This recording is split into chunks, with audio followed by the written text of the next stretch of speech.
Okay, magandang hapon mga kaibigan. Meron tayong harvest ngayon dito na pulot-pukyutan sa bukid. Ayan po, so ipapakita po natin sa inyo, no. Ayan, nandito po yung mga kasama ko. Hindi siguro makakita masyado. So ayan po. Ito yon, nasa pinakamas, ano sila, liblib. Ayan. Ang bahay nila ay medyo natabo na ng mga baging. Ayan po. So ngayon, i-harvest natin ito. So baybayan nyo ang video ito mga kaibigan, no? Para po mas makita ninyo kung paano po natin harvest. Ayan. Okay? Sisimulan natin. Okay po. Guys, simulan na natin ang pag-harvest. So ito yung materials natin, no? Umaapoy siya pero ano yan? Yung may buhay po na dahon ng niyog. Yan po. So tingnan nyo po kung paano natin sila i-harvest ang pulot-pukyutan. So ayan po mga kaibigan, no? Yan po ang bahay na banata natin ngayon. I-harvest natin sila. Okay. Ayan po. Sisimulan na natin. No? Ganito lang po kasimple mga kaibigan ang gagawin natin na proseso sa pagpaalis sa kanila. Ayan. Ayan po ang mga pukyutan. Okay. Medyo may karamihan po yan. Napakalapad po ng bahay. Ayan o. So dito na po. Ayan. So yan, pinausukan na natin.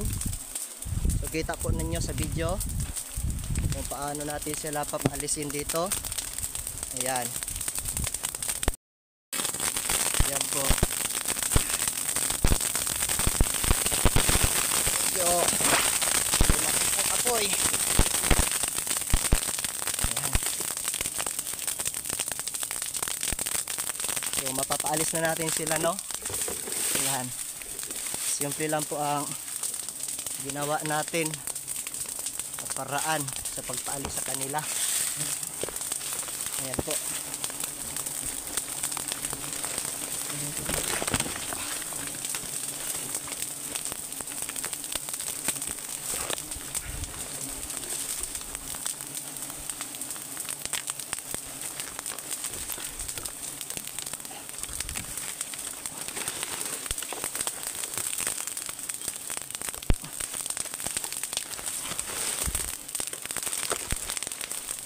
Yan po mga kaibigan, no? Ayan. So napakadali lang po, no? Sa proseso. Ayan po. Medyo mainit lang. Ayan. So nandyan po sila, oh. Ayan. Nagsiliparan.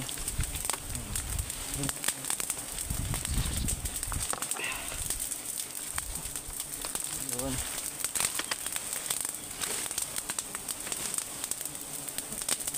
Ayan.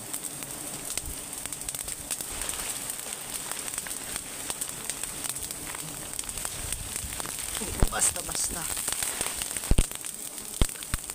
Ayan.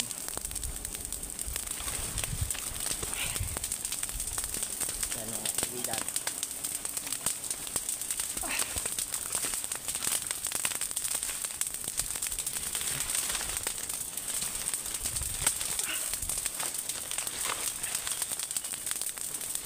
So hindi po basta-basta, no, ang pag-harvest. Kahit ganyan kasimple, pero mahirap. Yan. Okay, so pasukin na natin. Ayan po, si Alisa na. Wala nang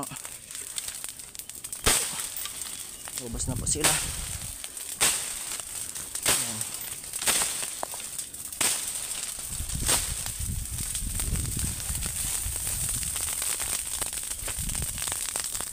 Po mga kaibigan, no? So malaking bahay, kaunti ang laman, napakalapad. Ayan. So walang kalaman-laman. Yan, napakainit pa.